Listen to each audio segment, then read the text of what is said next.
Just the name. All right, let's welcome you back. Here we're still coming to you live from Davidson here in the Gauteng province. Today it's a commemoration, of course, of World AIDS Day. We're going to be speaking to the Minister of Health, Dr. Aaron Motsoaledi, in a short while. But just before that, I mean, we've seen the statistics that about 60% of the sex workers in South Africa have been tested HIV positive. So these are just adults who are in this industry out of their own will. So this number excludes children and teenagers, of course, who've been forced into prostitution. Let us just dwell onto this issue and see how much it contributes towards the high rate of HIV and AIDS in South Africa. I'm joined by Katleho Rasebitse. He's from Sisonke Sex Workers Movement, and he strives for advocacy in that movement as well as media relations. And we'll also be speaking to Griselda Grootboom. I think you'd recall we've once spoken to her here on Morning Live. She's an author of the book Exit, and she is a former, rather not a former as such, but a survivor of human trafficking as well as prostitution. So we're just going to have a conversation based on that. Good morning to both of you and welcome to Morning Live. Katleho, let me just start with you. Talk to us about Sisonke movement. Sisonke is a national South African sex workers-led movement that is worked with self-identified sex workers throughout South Africa, and it's the only organization that makes sure that the sex workers' human rights and the health rights are protected. But how does the movement go about making sure that your rights are protected, especially knowing that it's a criminal offense? Knowing that, remember what happened is it's the impact of the criminalization that took place in 1957. So we're making sure that we do the law reformed, whereby we challenge the states in a way that we say your current laws clearly they do not work for sex workers, and by saying that we mean to government that you need to do a law reform by clearly decriminalizing the act on its own, because the act is say they're selling, the buying, and if you live out of the profits, and if you know of a sex worker, you can be arrested of that. So we're saying to the government, look, out of all the laws that there were for to control women in 1957, they're still up to 2016. Those laws are still there. So we're pushing government, whereby we say, ministers, come, let's be reasonable about this. Do proper consultation around sex work and see that if you to bring a decriminalization into this, clearly it will push that the figures that you said that around 70% of sex workers are HIV positive. It will really push the figures to drop, because sex workers, they'll be to say, officer, I was raped, can I open a case, without the fear of being arrested, because already by claiming that you are a sex worker or announce you are a sex worker, then you can be arrested in South Africa. So that pushes lots of sex workers to go not reporting rape, not making sure that they do not take medications because of the stigma around. If you go to the healthcare workers, then you're seen as a sex worker, then it makes it difficult for lots of sex workers to actually admit into sex work. But talk to us about the challenges that sex workers are exposed to here in South Africa.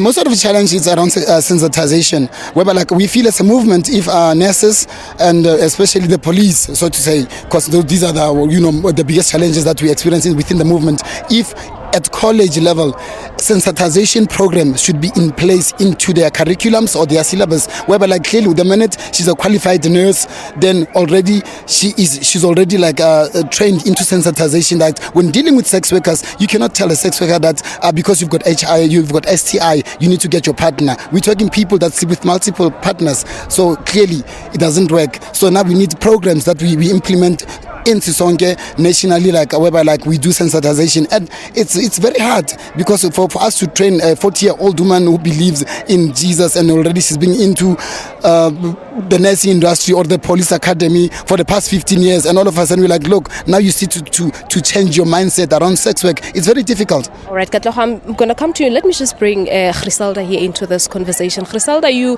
wrote a book, but most importantly now you have an organization that is striving to take girls and women out of this industry. Talk to us about your experiences before we get into the work of your organization. Well, my experiences as a prostitute was, I think, the same sexual violence that you would get from any rape case, from any sexual exploitation that you get with women being oppressed on that level. So going into a certain thing that opens you up as a woman to be free to just go ahead and let your body get used and exploited furtherly on payment is the most depressing ever, because the challenges I'm still going through now because of that, at my age, I'm still suffering them. It's not a joke. It's not a healthcare. It's not a law forum thingy. It's a personal thing that I'm trying to figure out. Oh my God, I shouldn't wake up today and the bed is wet. Do you get what I'm saying? And Talk to us about that so that we can get a clear understanding. I know that you were trying to explain to us before we came here that as much as you out of this industry, but you're still suffering the consequences. Look, the consequences of, your private parts are reacting. You need to wonder if, look, there's not just STD, but there's a source, there's this. And this comes with customers that don't want to pay less money for time limit of, okay, I need to come in the next half an hour and I need to pay you 350 and I need to use a condom. It's not going to work. My hormones and my sexual hormones is not the same. And not just that, you have to figure out, oh, good, I'm going to be busy on this guy for how long and how can I please him? It is an economy finance thing. When you sit there with a customer, it's like you go to McDonald's and you want your meal and you're paying you're buying the expensive meal. So you expect the meal to come out spoiled. So that's the same thing with the healthcare that you get after infect of it.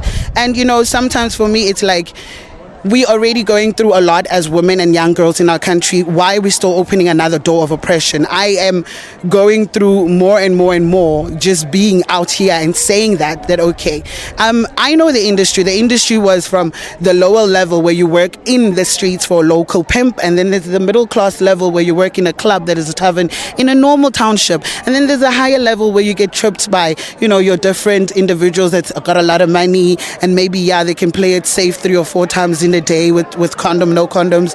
But either way, through all those systems of me being a prostitute, there was an exploitation, violent level of saying, Sissy, I'm paying for you. You need to know your products to me. And your pimp brought it, so decide. Independently, you get it because you're an outcast, you'll be on the street and you'll be like, it's not a lot, so you're going to give out. All right, let me just bring Katleho back into the conversation. Katleho, listening to Griselda, is it really what we want the young girls and young guys to come into contact with? Like, for example, she spoke about prostitution, of which I speak about sex work. What is the difference between the two? Maybe you can give us the difference. We need to share between the two. She was into prostitution. My apologies for that. I'm speaking people that sees this with there's a choice. Okay, wait. Are you saying that there is a difference between prostitution and sex work? Yes. Sex work is whereby you offer sexual services. Prostitution is something else. You clearly, my apologies once more. She was like, she was not happy. That's why we've got specialized clinic like the Vets RH. But it's the same thing. You're selling the same product, isn't it? But you're offering sexual service. But she was a prostitute. Into this, and I'm saying, I don't know, Griselda. Let me just bring you here into this to differentiate between the two. And prostitute, we're giving the same service. So when you say prostitute, I'm gonna lay on my back and open my legs, and and when you say sex work, when I say sex works to his level, is that okay? He's gonna call him through a call, whatever, escort thingy. But at the end of the day, I'm still laying on my back.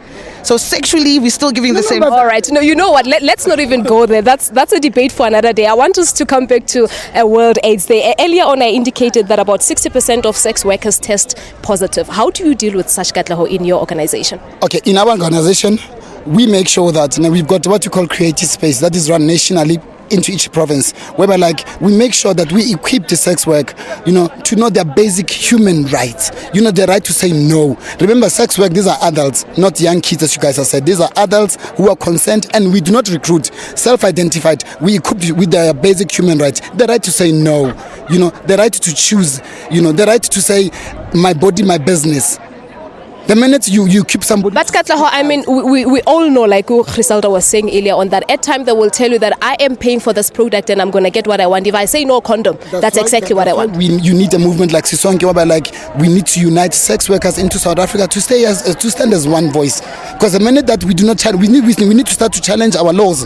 Then from the law will drop down to the people, like as you just said, that the people say this is my money and what. The minute we change the laws, then the people will accept that sex workers are here to stay in South Africa.